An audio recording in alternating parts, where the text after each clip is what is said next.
सिंध प्रांत के सखर नाम के एक नगर में बहुत ही धनी व्यापारी रहता था। उसके पास इतना धन था कि अपने रहने के लिए व्यापारी ने कई महल नुमा घर बना रखे थे।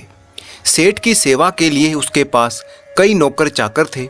यदि सेठ को एक महल से दूसरे महल तक जाना होता तो वो घोड़े पर चढ़कर जाता था। सेठ का व्यापार पूरे सिंध प्रांत में फैला हुआ था और इसी कारण से उसे बहुत बार यात्राओं पर जाना पड़ता था। परंतु सेठ इन व्यापारिक यात्राओं पर अकेला ही जाता था, किसी भी नौकर को अपने साथ लेकर नहीं जाता था। इन यात्राओं के दौरान उसे कई बार घने जंगलों से गुजरना पड़ता और सराय में रुकना भी पड़ता। सेठ को किसी भी नौकर पर विश्वास नहीं था, इसीलिए वह अकेला ही यात्रा करता था।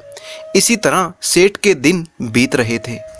एक बार की बात है, रात के समय वह सेठ अपने महल के सामने टहल रहा था कि सामने से उसे एक बूढ़ा व्यक्ति आता हुआ दिखाई दिया। बूढ़े के कपड़े बहुत ही पुराने थे, वह सिर पर भार उठाए हुए था। सेठ को देखकर उस आदमी ने अपने सिर का भार धरती पर फेंक दिया और प्रणाम करता हुआ बोला, श्रीमान जी, बहुत थक गया हूँ, तो यदि आप आज्ञा दें तो यहाँ रात काट लूँ। ये मेरा महल है, कोई धर्मशाला नहीं है। मैं केवल आपकी घुड़साल के बाहर ही पड़ा रहूँगा और पौ फटते ही चला जाऊँगा। परंतु यहाँ तुम्हारी देखभाल कौन करेगा? मुझे किसी चीज़ की कोई आवश्यकता नहीं है। हमें क्या मालूम कि तुम कौन हो? एक मनुष्य हमें रात भर तुम्हारा पहरा देने के लिए लगाना होगा। वो क्यों महाराज? वो इसलिए कि रात को तुम कोई वस्तु उठाकर भाग ना जाओ। राम राम। इतना कहते हुए बूढ़े ने अपने कानों को हाथ लगाया और सेठ को नमस्कार करते हुए अपने भार को सिर पर उठा लिया और वहां से चला गया। रात अंधेरी थी, आकाश में बादल छा रहे थे, कभी कभी कुछ बूंदाबांदी भी होने लगती थी। आंधी आने का डर था। बूढ़ा बुरी तरह से थक रहा था, उसके हाथ पैर कांप रहे थे, चलना कठिन था। परंतु सेठ के इन कटु शब्दों ने उसे ऐसा व्यथित कर दिया कि उसे अब सखर नगर के किसी भी शहरी के पास जाकर विश्राम करने का विचार छोड़ दिया। वर्षा जोरों से आ गई। जिस तरह रात का अंधकार बढ़ता जा रहा था, उसी तरह बूढ़ा भी अपना भार उठाए हुए आगे ही चला जा रहा था। समय बीतता गया। कुछ दिनों बाद वह सेठ अपने मित्रों और सेवकों के साथ शिकार खेलने के लिए जंगल में गया। शिकार खेलते समय उसने अपना घोड़ा एक हिरन के पीछे लगा दिया। बहुत यत्न करने के बाद भी वह शिकार उसके हाथ ना आया। इस दौड़ धूप में वह अपने साथियों से बिछुड़ गया। घने जंगल में घुस जाने पर अपने नगर का मार्ग भी भूल गया और घंटों तक जंगल में ही भटकता रहा। इतने में रात हो गई, आंधी चलने लगी, बादल छा गए। कोई भी ऐसा व्यक्ति नहीं था जो उस सेठ की कुछ सहायता करता। बेचारा थक कर चूर चूर हो गया। जब उसे कोई मार्ग न सूझा तो वह एक वृक्ष के नीचे बैठ गया। आंधी इतने जोरों से बढ़ने लगी कि जंगल के वृक्ष टूट टूट कर गिरने लगे। तूफान के कारण अंधेरा बढ़ने लगा, हाथ को हाथ ना दिखाई देता था। प्रकृति के इस प्रकोप से घबराकर घोड़ा अपने बचाव के लिए इधर उधर भागने लगा। घोड़े का मालिक इतना थका हुआ था कि उसे होश ही ना था। थोड़ी देर बाद आंधी शांत हो गई। थोड़ी थोड़ी वर्षा होने से चारों ओर फैली हुई धूल बैठ चुकी थी। आकाश कुछ कुछ साफ हो गया। सेठ ने देखा कि उसका घोड़ा उससे जुदा हो गया था। वह घोड़ा उसने 2000 रुपये देकर खरीदा था और बहुत ही चाव से उसे पाला था। अब तो उस सेठ को घर पहुंचने की कोई भी आशा नहीं थी। कहते हैं कि सवेरा होने के आसपास रात का अंधकार बहुत बढ़ जाता है। इसी तरह आशा और सुख की किरणों के पहुंचने से पहले निराशा और दुख का अंधेरा भी बहुत अधिक हो जाता है। बहुत अधिक दुखी और निराश हो जाने पर उस सेठ को दूर से एक व्यक्ति आता हुआ दिखाई दिया। पहले तो सेठ डर गया कि कहीं ये कोई चोर या डाकू ना हो, परंतु जब उस व्यक्ति ने पास आकर नमस्कार करते हुए अपने होठों की मुस्कान से सेठ के हृदय को शांत कर दिया तो सेठ को आशा का प्रकाश दिखाई देने लगा। हंसते हुए उस व्यक्ति ने सेठ से पूछा, आप इतने घबराए हुए क्यों हैं? साथियों के बिछुड़ने से, राह भटकने से और किसी की सहायता ना मिलने से। ऐसा कहते हुए सेठ ने अपनी सारी कहानी उस व्यक्ति को सुना दी। निस्सहाय सेठ की इस करुणाजनक कहानी को सुनकर उस व्यक्ति को दया आ गई। वह उसे अपनी झोपड़ी में ले गया। वहां जाकर वह बोला, मैं यहाँ पर अपने पिता के साथ रहता हूँ। जो रूखा सूखा भोजन हम खाते हैं वह आप भी खा लेना और विश्राम कर लेना, परंतु मेरे घोड़े का क्या होगा? सेठ ने घबराते हुए ये बात कही। व्यक्ति बोला, सुबह होने से पहले मैं आपके घोड़े को भी ढूंढ लाऊंगा। कैसे? मैं इस जंगल के कोने कोने से परिचित हूँ। तो क्या तुम मेरे साथियों को भी ढूंढ सकोगे? यदि वे इस जंगल में हुए तो मैं अवश्य ही उन्हें ढूंढ निकालूंगा। इस उत्तर से उस अमीर सेठ को बहुत ही संतोष हुआ। वह निश्चिंत हो गया। अभी वह सोया नहीं था कि उस व्यक्ति ने सेठ के सामने एक दूध का कटोरा लाकर रख दिया। यह क्या है महाशय? सेठ ने पूछा। उत्तर मिला, हमारी बकरी का दूध है। तुम्हारे पास कितनी बकरियां हैं? केवल एक। क्या एक बकरी इतना दूध दे सकती है? यह एक सेर से अधिक नहीं होगा। तुम भी पियो। पिताजी ने कहा है कि आज का दूध केवल अतिथि सेवा में ही लगाया जा सकता है। आज हम लोग दूध नहीं पिएंगे। क्यों? हमारे यहाँ सबसे बढ़िया चीज दूध और पूत को समझा जाता है। अतिथि की सेवा में हम लोग इन दोनों वस्तुओं को पेश कर देते हैं। मैं पिताजी का इकलौता पुत्र हूँ और दूध हमारे यहाँ सर्वोत्तम समझा जाता है। पिताजी ने ये दोनों वस्तुएं ही आपकी सेवा में भेज दी हैं। तुम सचमुच देवता हो? नहीं साहब, देवता तो बहुत दूर की चीज है। हम तो पूरी मानवता को भी नहीं अपना सके। नहीं भैया, मानवता तो आप में कूट कूट कर भरी हुई है। इस तरह बातें करते करते वो सेठ सो गया।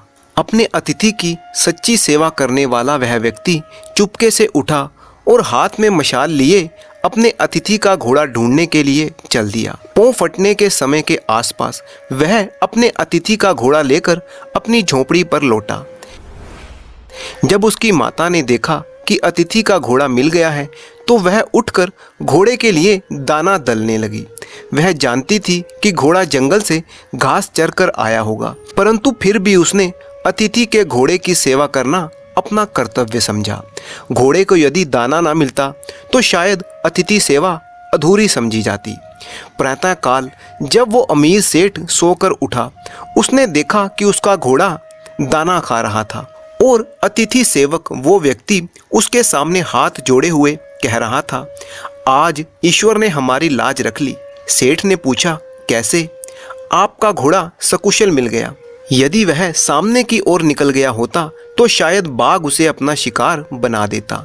यह सुनकर सेठ ने उस व्यक्ति को धन्यवाद दिया। उसी समय उस व्यक्ति की वृद्ध माता ने अतिथि के लिए दूध का कटोरा भरकर भेज दिया। दूध पी लेने के बाद सेठ ने घर लौटने की इच्छा प्रकट करते हुए कहा, मैं तुम्हारे पिता से मिलना चाहता हूँ। वो नवयुवक अपने पिता को बुलाने के लिए गया। उसके पिता बिस्तर पर लेटे हुए आराम कर रहे थे। युवक ने कहा, पिताजी, अतिथि महाशय आपको याद कर रहे हैं। पिता ने पूछा, किस लिए? वे जाना चाहते हैं। उनसे कहो कुछ दिन और ठहरें। मैंने कहा था परंतु वो मानते नहीं। अच्छा, तो उन्हें सखर नगर तक छोड़कर आओ। जाने से पहले वे आपके दर्शन करना चाहते हैं। बेटा, अच्छा तो यही होगा कि मैं उनसे ना मिलूं। पिता की ये बात सुनकर पुत्र को कुछ आश्चर्य हुआ। उसने अपने पिता के सामने मुख से कभी क्यों शब्द नहीं बोला था, अतः वह पिता को इस प्रकार देखने लगा मानो उसकी आंखों में क्यों शब्द लिखा हो। पिता ने पुत्र के इस प्रश्न को पढ़ लिया और उसे धीरे से समझाता हुआ बोला, तुम शायद यही पूछना चाहते हो कि मैं अतिथि से इस प्रकार दूर रहकर उसका निरादर क्यों कर रहा हूँ। असल में मेरी इस बात में भी अतिथि सत्कार का ही भाव भरा हुआ है। मैं इस अनादर में आदर की भावना को समझ नहीं सका पिताजी। समझाऊं भी कैसे? ऐसी कौन सी कठिन बात है जो मुझे ना समझा सकें। यूं ही एक व्यर्थ सी घटना है जिसके बारे में मैं बताना नहीं चाहता। अच्छा, तो अतिथि महोदय से आपके बारे में मैं क्या कहूँ? यही कि पिताजी बूढ़े हैं और रोगी भी हैं। वे बिस्तर से उठकर चल फिर नहीं सकते। अतः उनका बाहर आना कठिन है। पुत्र ने अपने पिता का संदेश उस अमीर सेठ तक पहुंचा दिया। यह बात सुनकर सेठ बोला, इस पवित्र स्थान पर आकर मैं ऐसे महात्मा को देखे बिना कैसे जाऊं, जिसके घर में भूले भटकों को मार्ग दिखाया जाता है, जहां अतिथि की सेवा जी जान से की जाती है, जहां अपरिचित अतिथि के घोड़े को ढूंढने के लिए घर वाले अपनी जान संकट में डाल सकते हैं, और जहां गृहिणी अपना खान पान उठाकर अतिथि के घोड़े का पेट भरने के लिए तैयार रहती है। तुम्हारे पिता को देखकर ही मेरा जीवन सफल हो सकता है। पुत्र ने अतिथि का संदेश पिता से कह सुनाया। अब वह वृद्ध क्या करता, उसे अतिथि के सामने आना ही पड़ा। अमीर सेठ ने जब उसे देखा तो उसी समय पहचान गया कि यह तो वही बूढ़ा है जो कुछ दिन पहले सखर में उसके महल के सामने बोझ उठाए हुए आया था। एक रात के लिए वह आश्रय मांगता था और सेठ ने उसे चोर तक कह दिया था। कितनी दानवता थी उस दुर्व्यवहार में। इस वृद्ध के पुत्र ने अपनी मानवता का परिचय देकर सिंधी सेठ के हृदय को बिल्कुल ही बदल दिया था। अमीर सेठ हाथ जोड़कर खड़ा हो गया और अपने दुर्व्यवहार के लिए क्षमा याचना करने लगा। वृद्ध ने कहा, आपकी ओर से क्षमा याचना का प्रश्न ही पैदा नहीं होता, क्योंकि मैं बाहर आकर आपको उस पुरानी घटना की याद दिलाना नहीं चाहता था। आपके आग्रह को मैं टाल नहीं सका, इसीलिए मुझे यहाँ आना पड़ा। इससे शायद आपको दुख हुआ हो, अतः मुझे आपसे क्षमा मांगनी चाहिए। कितना ऊंचा है आपका व्यक्तित्व। यह कहकर वो अमीर सेठ वृद्ध के चरणों में गिर पड़ा। उसके नेत्रों से पश्चाताप के आंसू गिर रहे थे। उसके होंठ फड़फड़ा रहे थे, मानो वो यही कह रहा हो, इस बूढ़े की झोपड़ी महलों से ऊंची है, क्योंकि यहाँ मानवता का निवास है। इसके बाद वो सेठ सुरक्षित अपने घर में लौट गया। इस घटना के बाद उस सेठ का हृदय बिल्कुल ही बदल गया। अब वह दीन और दुखियों की सहायता करने लगा और अपने घर आने वाले अतिथियों का पूरा स्वागत और सत्कार भी करने लगा।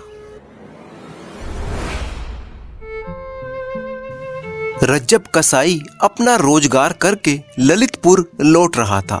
साथ में उसकी पत्नी थी और गांठ में 200-300 रुपए की बड़ी रकम थी। मार्ग बहुत ही बीहड़ था और एकदम सुनसान था। ललितपुर गांव काफी दूर था, बसेरा कहीं ना कहीं लेना ही था। इसीलिए उसने मडपुरा नाम के एक गांव में ठहर जाने का निश्चय किया। उसकी पत्नी को बुखार हो गया था, रकम पास में थी और बैलगाड़ी किराए पर करने में खर्च ज्यादा पड़ता। इसीलिए रज्जब ने उस रात आराम कर लेना ही ठीक समझा। परंतु ठहरता कहाँ, जात छिपाने से काम नहीं चल सकता था, क्योंकि उस गांव में बहुत से लोग उसको पहचानते भी थे। वह उस गांव से बहुत से कर्मण्य और अकर्मण्य जानवर खरीद कर ले जा चुका था। रज्जब ने अपनी जान पहचान के कुछ लोगों से रात भर बसेरे लायक स्थान की याचना की, परंतु किसी ने भी उसकी याचना मंजूर नहीं की। उन लोगों ने अपने जानवर रज्जब को अलग अलग और लुक्के छिपे बेचे थे, परंतु रज्जब को अपने घर ठहराने से तरह तरह की खबरें फैल सकती थी, इसीलिए सबने उसको इनकार कर दिया। उसी गांव में एक गरीब ठाकुर रहता था। उसकी थोड़ी सी जमीन थी जिसको किसान जोते हुए थे, जिसका हल बैल कुछ भी नहीं था, लेकिन अपने किसानों से 2-3 साल का पेशगी लगान वसूल कर लेने में ठाकुर को किसी विशेष बाधा का सामना नहीं करना पड़ता था। उसका छोटा सा मकान था, परंतु गांव वाले उसके मकान को गड़ी शब्द कहकर पुकारते थे और ठाकुर को डर के मारे राजा शब्द से संबोधित करते थे। शामत का मारा रज्जब इसी ठाकुर के दरवाजे पर अपनी पत्नी को लेकर पहुंच गया। ठाकुर वहीं बैठा हुआ था। रज्जब ने बाहर से ही सलाम किया। दाऊजू, एक विनती है। ठाकुर ने पूछा, क्या? रज्जब बोला, दूर से आ रहा हूँ, बहुत थका हुआ हूँ। मेरी औरत को बहुत जोर से बुखार आ गया है। जाड़े में बाहर रहने से ना जाने इसकी क्या हालत हो जाएगी, इसीलिए रात भर के लिए कहीं 2 हाथ जगह दे दीजिए। ठाकुर ने प्रश्न किया, कौन लोग हो तुम?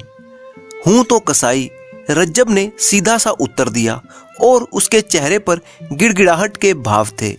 ठाकुर की बड़ी बड़ी आंखों में कठोरता छा गई और बोला, जानता है किसका घर है ये? यहाँ तक आने की हिम्मत कैसे की तूने? रज्जब ने आशा भरे स्वर में कहा, ये राजा का घर है, इसीलिए शरण में आया हूँ। तुरंत ठाकुर की आंखों से कठोरता गायब हो गई। वह जरा नरम स्वर में बोला, किसी ने तुमको बसेरा नहीं दिया? नहीं महाराज, रज्जब ने उत्तर दिया। बहुत कोशिश की, परंतु मेरे खोटे पेशे के कारण कोई सीधा नहीं हुआ। वह दरवाजे से बाहर ही एक कोने में बैठा हुआ था। उसकी पत्नी दर्द के मारे कर्राह रही थी और कांप रही थी। ठाकुर बोला, तुम भीतर आ जाओ और एक कोने में पड़े रहना। जब वह दोनों भीतर आ गए तो ठाकुर ने पूछा, तुम यहाँ से उठकर कब जाओगे? जवाब मिला, अंधेरे में ही महाराज। खाने के लिए रोटियां बांधी हुई है, इसीलिए पकाने की जरूरत ना पड़ेगी। तुम्हारा नाम? रज्जब। थोड़ी देर बाद ठाकुर ने रज्जब से पूछा, कहाँ से आ रहे हो? रज्जब ने जगह का नाम बतलाया। वहां किस लिए गए थे? अपने रोजगार के लिए। काम तुम्हारा बहुत ही बुरा है। क्या करूं, पेट के लिए करना पड़ता है। परमात्मा ने जिसके लिए जो रोजगार नियत किया है वही उसी को करना पड़ता है। क्या कोई कमाई हुई? प्रश्न करने में ठाकुर को जरा संकोच हुआ और प्रश्न का उत्तर देने में रज्जब को उससे भी ज्यादा संकोच हुआ। रज्जब ने जवाब दिया, महाराज, पेट के लायक कुछ मिल गया है, बस यूं ही समझ लीजिए। ठाकुर ने इस पर कोई जिद नहीं की। रज्जब एक क्षण के बाद बोला, भोर होते ही मैं यहाँ से चला जाऊंगा, तब तक मेरी घरवाली की तबीयत भी अच्छी हो जाएगी। इसके बाद दिन भर के थके हुए पति पत्नी सो गए। काफी रात गए। कुछ लोग ठाकुर के घर के बाहर आए और बड़े ही दबे स्वर में ठाकुर को बुलाने लगे। ठाकुर बाहर निकल आया। अंगतुकों में से एक ने धीरे से कहा, दाऊजू, आज तो खाली हाथ लौटे हैं, कल संध्या का सगुन बैठा है। ठाकुर ने कहा, आज जरूरत थी, खैर कल देखा जाएगा। क्या कोई उपाय किया? हाँ, अंगतुक बोला, एक कसाई रुपए बांधे हुए इसी ओर आया है, परंतु हम लोग जरा देर में पहुंचे और वह खिसक गया। कल देखेंगे, जरा जल्दी जाएंगे। ठाकुर ने घृणा सूचक स्वर में कहा, कसाई का पैसा न छुएंगे। क्यों? बुरी कमाई है। उसके रुपए पर कसाई थोड़े लिखा है, परंतु उसके व्यवसाय से वह रुपया दूषित हो गया है। रुपया तो दूसरों का है, कसाई के हाथ में आने से कसाई का थोड़े हुआ। मेरा मन नहीं मानता, वह अशुद्ध है। हम अपनी तलवार से शुद्ध कर लेंगे। ज्यादा बहस नहीं हुई। ठाकुर ने कुछ सोचकर अपने साथियों को बाहर से बाहर ही टाल दिया। भीतर देखा तो कसाई सो रहा था और उसकी पत्नी भी। ठाकुर भी जाकर सो गया। सबेरा हो गया, परंतु रज्जब ना जा सका। उसकी पत्नी का बुखार तो हल्का हो गया था, परंतु शरीर भर में पीड़ा थी और वह एकदम भी चल नहीं सकती थी। ठाकुर उसे वहां ठहरा हुआ देखकर क्रोधित हो गया। वह रज्जब से बोला, मैंने तुम्हारी खूब मेहमान नवाजी कर ली है, अभी थोड़ी देर में ही पूरे गांव को तुम्हारे बारे में पता चल जाएगा तो सारे लोग तरह तरह की बकवास करेंगे। तुम अभी इसी समय बाहर जाओ।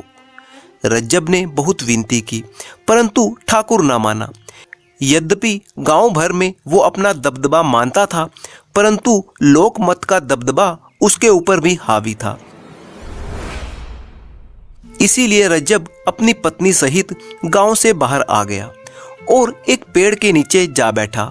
मन ही मन में वो गांव वालों को कोसने लगा। उसे आशा थी कि आध पहर में उसकी पत्नी की तबीयत ठीक हो जाएगी और वह पैदल यात्रा कर सकेगी, परंतु ऐसा ना हुआ। तब उसने एक बैलगाड़ी किराए पर लेने का निर्णय किया। बड़ी ही मुश्किल से एक गाड़ीवान किराए पर गाड़ी ले जाने के लिए तैयार हो गया। इतने में दोपहर हो गई। उसकी पत्नी को जोर का बुखार हो आया। अब जाड़े के मारे वह थर थर कांप रही थी। इतनी ज्यादा कांप रही थी कि रज्जब की हिम्मत उसे ले जाने की ना पड़ी। गाड़ी में अधिक हवा लगने का भय भी था। रज्जब ने उस समय यात्रा को स्थगित कर दिया, जब तक कि उस बेचारी की कम से कम कंपकपी बंद ना हो जाए। लगभग 1 घंटे बाद उसकी कंपकपी बंद हो गई, परंतु ज्वर अभी भी तेज था। रज्जब ने अपनी पत्नी को गाड़ी में डाल दिया और गाड़ीवान से जल्दी चलने को कहा। गाड़ीवान बोला, दिन भर तो यहीं लगा दिया, अब जल्दी चलने को कहते हो। रज्जब ने बड़े ही मीठे स्वर में उसको फिर से जल्दी चलने के लिए कहा। वह बोला, इतने किराए में काम नहीं चलेगा, अपना रुपया वापस ले लो, मैं तो घर जाता हूँ। रज्जब ने दांत पीसे। कुछ क्षण के लिए वह चुप रहा, फिर बहुत ही सचेत होकर कहने लगा, भाई आफत सबके ऊपर आती है, मनुष्य ही तो मनुष्य को सहारा देता है, जानवर तो नहीं देते। तुम्हारे भी बाल बच्चे हैं, कुछ दया से काम लो। कसाई को दया का व्याख्यान देते सुनकर गाड़ीवान को हंसी आ गई। उसको टस से मस ना होता देखकर रज्जब ने उसे और पैसे दिए। तब उसने गाड़ी चलाना शुरू किया। 5-6 मील चलने के बाद संध्या हो गई। आसपास कोई गांव भी नहीं था। रज्जब की गाड़ी धीरे धीरे चली जा रही थी। उसकी पत्नी बुखार में बेहोश सी पड़ी थी। रज्जब ने अपनी कमर को टटोला, जहां पर उसकी रकम सुरक्षित बंधी पड़ी थी। रज्जब को याद आया कि पत्नी के बुखार के कारण आंटी का कुछ बोझ कम कर देना पड़ा है, और उसे यह भी याद आ गया कि गाड़ीवान की जिद के कारण उसने उसको कुछ और पैसे व्यर्थ में ही दिए थे। उसको गाड़ीवान पर क्रोध आ रहा था, परंतु उसको क्रोध प्रकट करने की उस समय इच्छा ना थी। बातचीत करके रास्ता काटने की कामना से उन्होंने वार्तालाप शुरू किया। गांव तो यहाँ से दूर मिलेगा, बहुत दूर, वहीं ठहरेंगे। किसके यहाँ? किसी के यहाँ भी नहीं, पेड़ के नीचे। कल सवेरे ललितपुर चलेंगे। कल को फिर से पैसे मत मांग उठना। कैसे मांगूंगा? किराया ले चुका हूँ, अब फिर से पैसे थोड़ी मांगूंगा, जैसे आज गांव में हट करके मांगा था। बेटा ललितपुर होता तो बतला देता। क्या बतला देते? क्या सेंत मेत गाड़ी में बैठना चाहते थे? क्यों बे, क्या रुपया देकर भी सेंत मेत का बैठना कहता है? जानता है मेरा नाम रज्जब है। अगर बीच में गड़बड़ करेगा तो नालायक यहीं पर तुझे छुरे से काट कर फेंक दूंगा और गाड़ी लेकर ललितपुर चला जाऊंगा। रज्जब क्रोध को प्रकट करना नहीं चाहता था, परंतु फिर भी बिना कारण के ही वह अपना क्रोध प्रकट कर बैठा। गाड़ीवान ने इधर उधर देखा। अंधेरा हो गया था और चारों ओर सुनसान था। आसपास झाड़ियां खड़ी थी। ऐसा जान पड़ता था कि कहीं से कोई अब निकला कि अब निकला। रज्जब की बात सुनकर उसकी हड्डी भी कांप गई थी। ऐसा जान पड़ता था मानो पसलियों को उसकी ठंडी छुरी छू रही है। गाड़ीवान चुपचाप बैलों को हाँकने लगा। उसने सोचा कि कोई गांव आएगा तो गाड़ी छोड़कर नीचे खड़ा हो जाऊंगा और हल्ला गुल्ला करके गांव वालों की मदद से अपना पीछा रज्जब से छुड़ा लूंगा। रुपए पैसे भले ही वापस कर दूंगा, परंतु और आगे ना जाऊंगा, कहीं सचमुच मार्ग में मुझे ये मार ना डाले। गाड़ी अभी थोड़ी दूर और चली होगी कि बैल ठिठक कर खड़े हो गए। रज्जब सामने ना देख रहा था, इसलिए जरा कड़क कर गाड़ीवान से बोला, क्यों बे बदमाश, सो गया क्या? उससे भी ज्यादा कड़क आवाज में सामने रास्ते में खड़ी आदमियों की एक टोली में से एक आदमी का स्वर सुनाई दिया, खबरदार जो आगे बढ़े। रज्जब ने सामने देखा कि 4-5 आदमी बड़े बड़े लठ बांधकर ना जाने कहां से आ गए हैं। उनमें से एक ने तुरंत बैलों को रोक लिया और 2 लोग गाड़ी के दाएं बाएं खड़े होकर आक्रमण करने को तैयार हो गए। गाड़ीवान गाड़ी छोड़कर नीचे जा खड़ा हुआ। बोला, मालिक मैं तो गाड़ीवान हूँ, मुझे इससे कोई सरोकार नहीं है। एक ने गरज कर पूछा, ये कौन है? गाड़ीवान की घिग्गी बंद गई थी, उससे कोई उत्तर देते ना बना। उन्होंने रज्जब को भी नीचे उतार लिया। तब रज्जब ने बड़े ही नर्म स्वर में कहा, मैं बहुत ही गरीब आदमी हूँ, मेरे पास कुछ नहीं है, मेरी औरत गाड़ी में बीमार पड़ी है, मुझे जाने दीजिए। उन लोगों में से एक ने रज्जब के सिर पर लाठी टिकाई। गाड़ीवान खिसकना चाहता था तो दूसरे ने उसे पकड़ लिया। अब गाड़ीवान ने अपना मुंह खोला, बोला, महाराज मुझको छोड़ दीजिए, मैं तो किराए से गाड़ी लिए जा रहा हूँ, मेरे पास खाने पीने के लिए बस 3-4 आने ही हैं। उनमें से एक ने पूछा, और ये कौन है, बतला। गाड़ीवान ने तुरंत उत्तर दिया, ललितपुर का एक कसाई है। रज्जब के सिर पर जो लाठी टिकाई गई थी वह वहीं रह गई। लाठी वाले के मुंह से निकला, तुम कसाई हो, सच बताओ। हाँ महाराज, रज्जब ने सहसा उत्तर दिया, मैं बहुत ही गरीब हूँ, हाथ जोड़ता हूँ, मुझे मत सताओ, और मेरी औरत भी बीमार है। औरत जोर से कर्रा रही थी। लाठी वाले उस आदमी ने अपने एक साथी के कान में कहा, इसका नाम रज्जब है, छोड़ दो उसे, चले जाने दो यहाँ से। परंतु वह नहीं माना और बोला, इसका खोपड़ा चकनाचूर कर दूंगा। यदि ऐसे ना माने तो असाई कसाई हम कुछ नहीं मानते, छोड़ना ही पड़ेगा। उसने कहा, इस पर हाथ नहीं पसारेंगे और ना ही इसका पैसा छुएंगे। दूसरा बोला, क्या कसाई होने के डर से आज तुम्हारी बुद्धि पर पत्थर पड़ गए हैं? मैं देखता हूं। और उसने तुरंत लाठी का एक सिरा रज्जब की छाती में अड़ा दिया और तुरंत रुपया पैसा निकालने का हुक्म दिया। रज्जब बोला, मेरी औरत बीमार है। बीमार हो तो मेरी बला से, मुझे क्या, मैं कसाईयों की दवा हूं। उसने रज्जब को धमकी दी, खबरदार जो उसे छुआ, नहीं तो तुम्हारा सिर चकनाचूर कर दूंगा। वह मेरी शरण में आया था। उस लठैत ने आगे कहा, सब अपने अपने घर जाओ, राहगीरों को तंग मत करो। फिर गाड़ीवान से बोला, जा रे, हाँक कर ले जा गाड़ी, ठिकाने तक पहुंचा कर आना, तब लौटना, नहीं तो अपनी खैरियत मत समझियो। और तुम दोनों में से किसी ने भी किसी को कुछ बताया तो तुम्हें भूसी में जलाकर खाक कर दूंगा। गाड़ीवान गाड़ी लेकर आगे बढ़ गया। दाऊजू, आगे से आपके साथ कभी ना आऊंगा।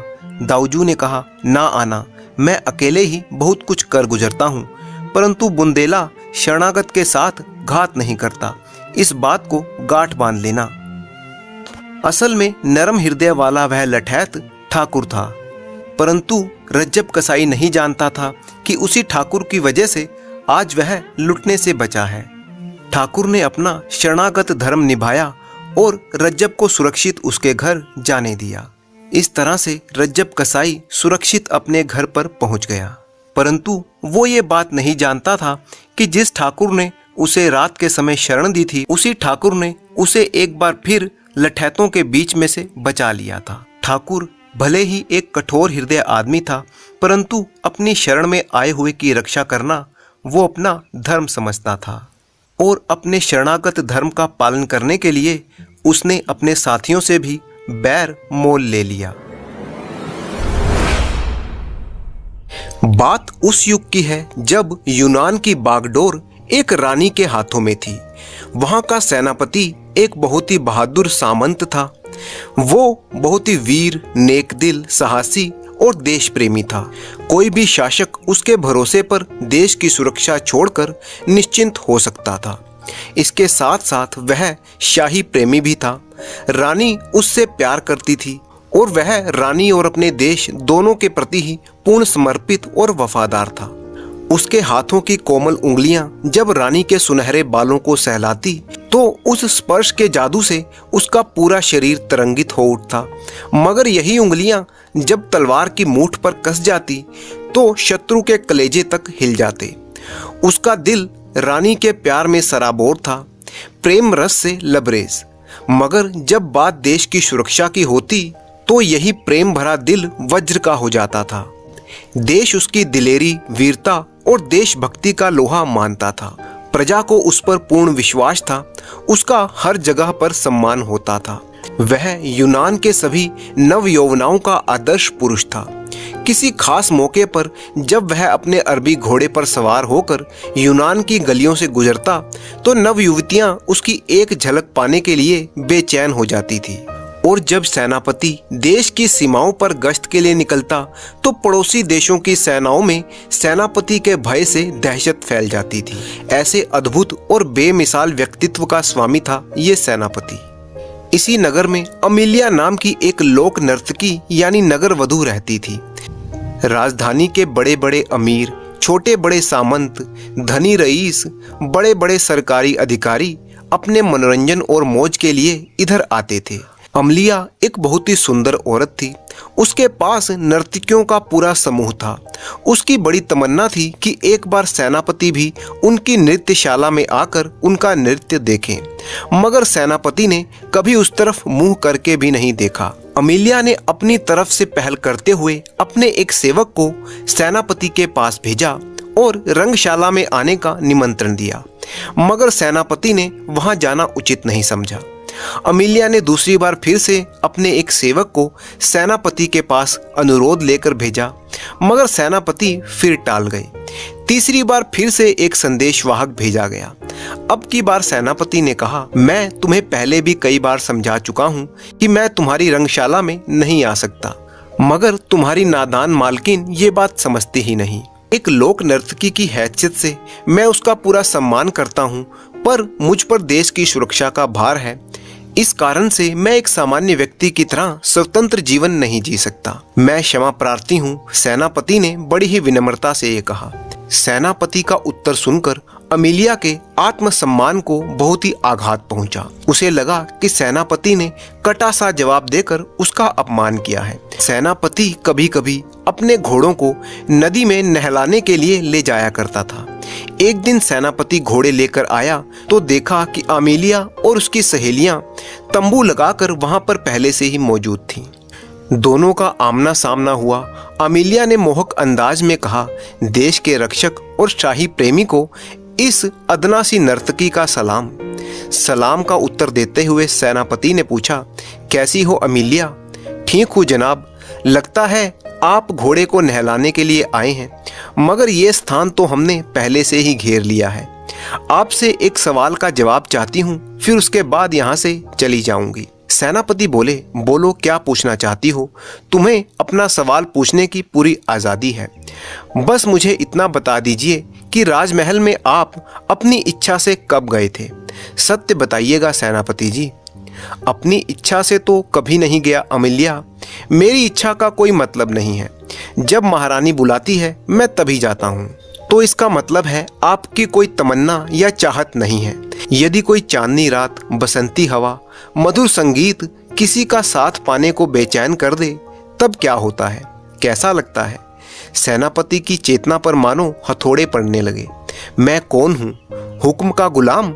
महारानी के आदेशों पर नाचने वाला पुतला? सीमाओं की रक्षा करना मेरी जिम्मेदारी है।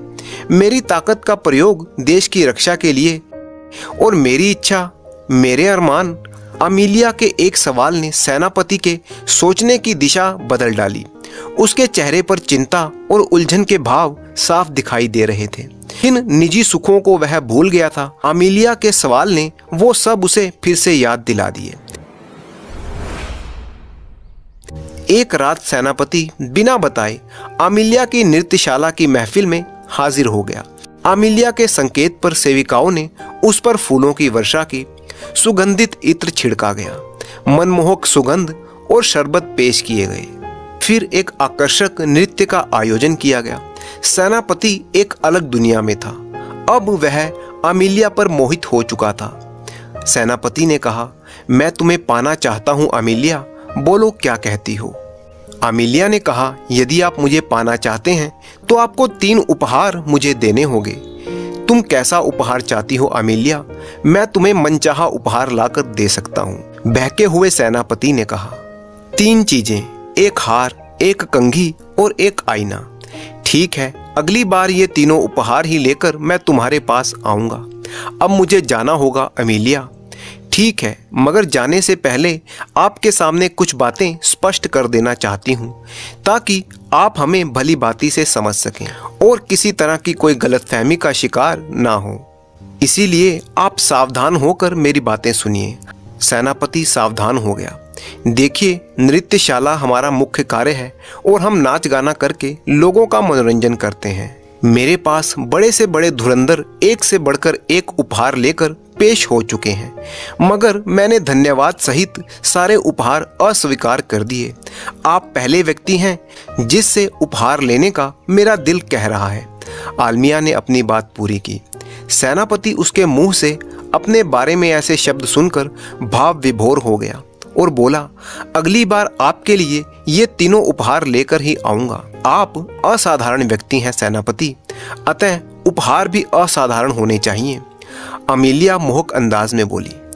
तो बताइए किस तरह के असाधारण उपहार आपको चाहिए, मैं वैसे ही ला कर दूंगा। वादा करते हो सेनापति?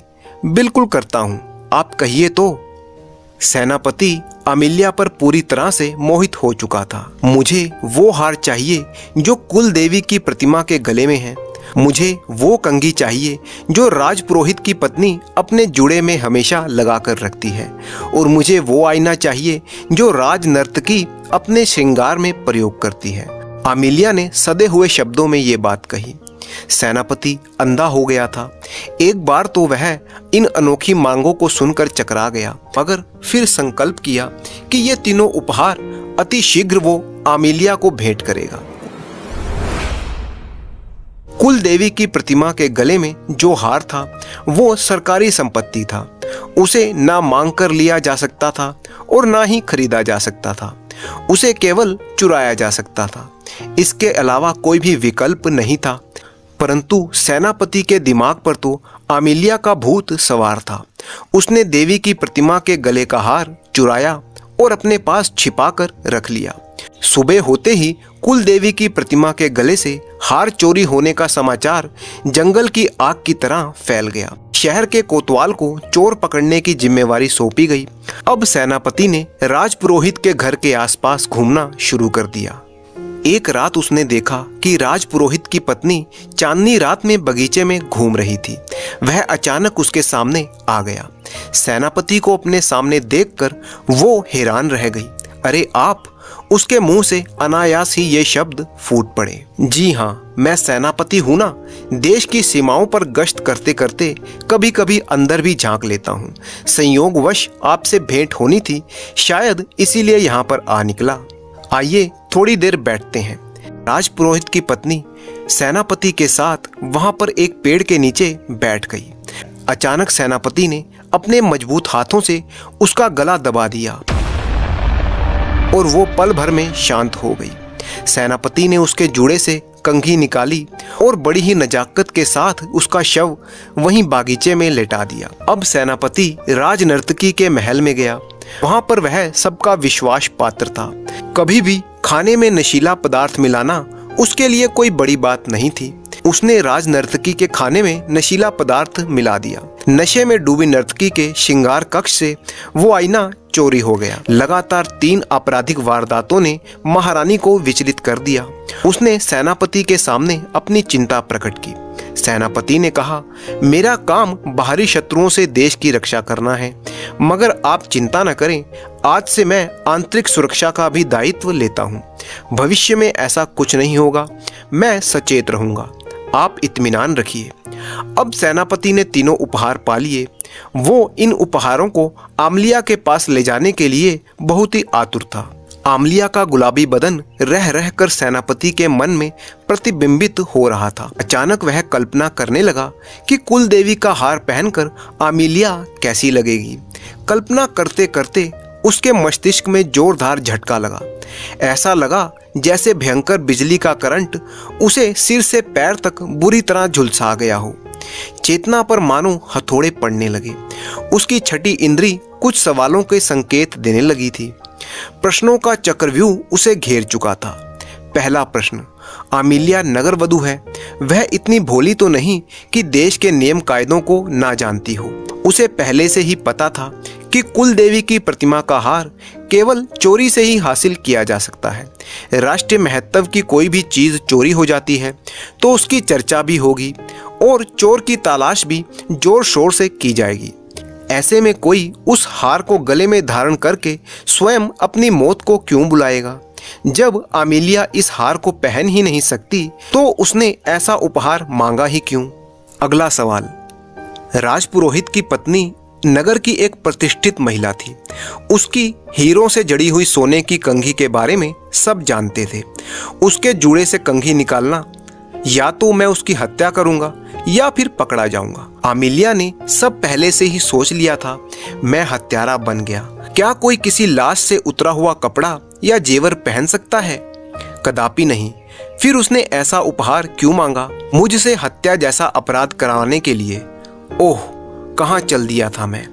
तीसरा प्रश्न, राजनर्तकी का आईना। दोनों हम पेशा थी। कभी कभी किसी विशेष अवसर पर दोनों का सामूहिक नृत्य भी होता था। एक ही पेशे से जुड़ी होने के कारण अक्सर मिलना जुलना भी होता रहता था।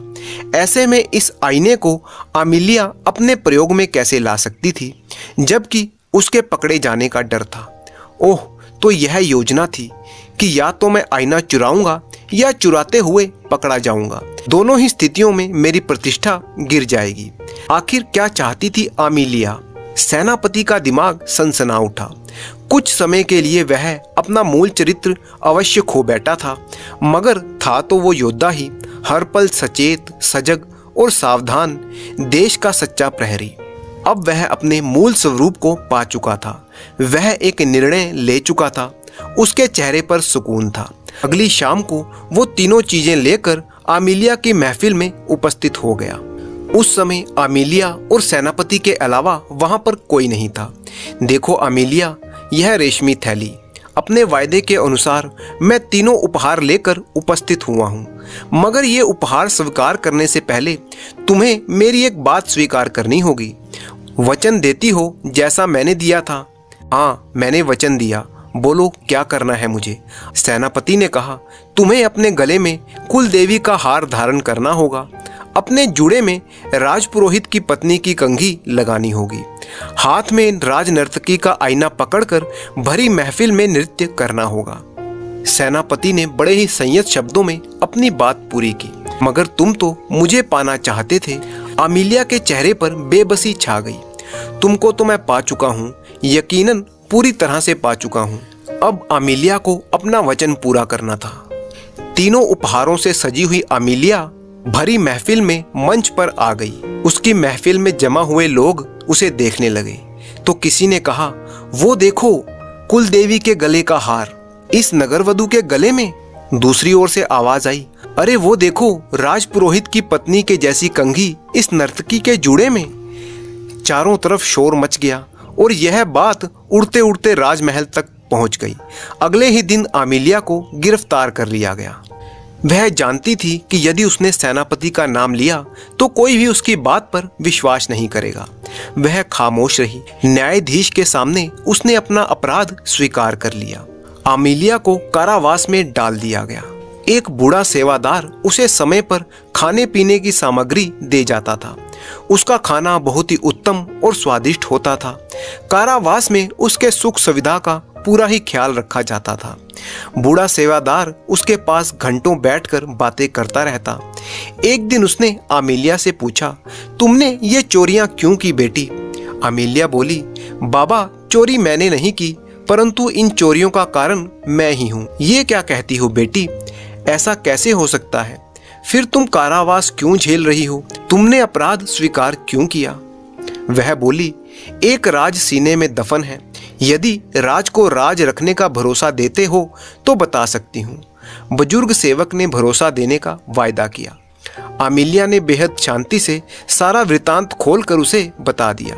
अंत में वह बोली, बाबा, औरत चाहे कितनी भी निर्लज क्यों ना हो, वह अपनी ओर से प्रणय निवेदन नहीं करती, मगर मैंने 3 बार ऐसा किया। सेनापति ने हर बार मेरा मान मर्दन किया।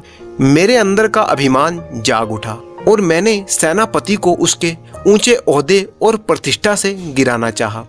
काफी हद तक मैं सफल भी हुई, मगर बेटी, वो तो एक सच्चा शूरवीर और राष्ट्रभक्त है। देश की सुरक्षा और प्रतिष्ठा के सामने एक आदमी के मान सम्मान का कोई महत्व नहीं है। ये तुम क्यों भूल गई? कुछ मत पूछिए बाबा, बदले की आग और अपमान ने मेरा विवेक ही जला डाला था। न्यायाधीश ने अमीलिया को विष देकर खत्म करने का मृत्यु दंड दिया। जल्लाद जहर का प्याला लेकर आया तो बूढ़े ने कहा, लाओ यह प्याला मुझे दे दो और चले जाओ। मैं ये प्याला स्वयं अमीलिया को देना चाहता हूँ। बूढ़ा प्याला लेकर अमीलिया के पास आया और बोला, बेटी, इस राजभवन में कोई तुम्हारा शुभचिंतक है। उसी के आदेश पर तुम्हें सारी सुख सुविधाएं और खाने पीने की पूरी सामग्री दी जाती है। यहाँ तक कि इस विष में भी बहुत सारा शहद घोला गया है ताकि इसके कड़वेपन और तीखेपन का एहसास ना हो सके। वह शुभचिंतक कौन है, जानना चाहोगी? अब क्या जानना है बाबा, फिर भी बताना चाहते हैं तो बता दीजिए। वो शुभचिंतक है सेनापति। आमिल्या की आंखें आश्चर्य से फटी रह गई। अब समय हो गया है, तुम प्याला धीरे धीरे पी जाओ। बड़ी ही शांत और मौन मृत्यु देने वाला विष है ये, जो खास तुम्हारे लिए तैयार करवाया गया है। पीकर कमरे में घूमती रहना, पैर सुन्न होने लगे तो लेट जाना। नींद आएगी और तुम्हें कुछ भी पता नहीं चलेगा। पीड़ा रहित बहुत ही सरल मौत होगी तुम्हारी। आमिल्या विष पीकर टहलने लगी। तभी स्वयं सेनापति कक्ष में प्रवेश करते हैं। मैं स्वयं अपनी इच्छा से तुम्हारे पास आया हूं आमिल्या, पहली बार अपनी इच्छा से। सेनापति ने आमिल्या को अपनी बाहों में भर लिया। आमिल्या का चेहरा एक दर्पण के समान चमक उठा।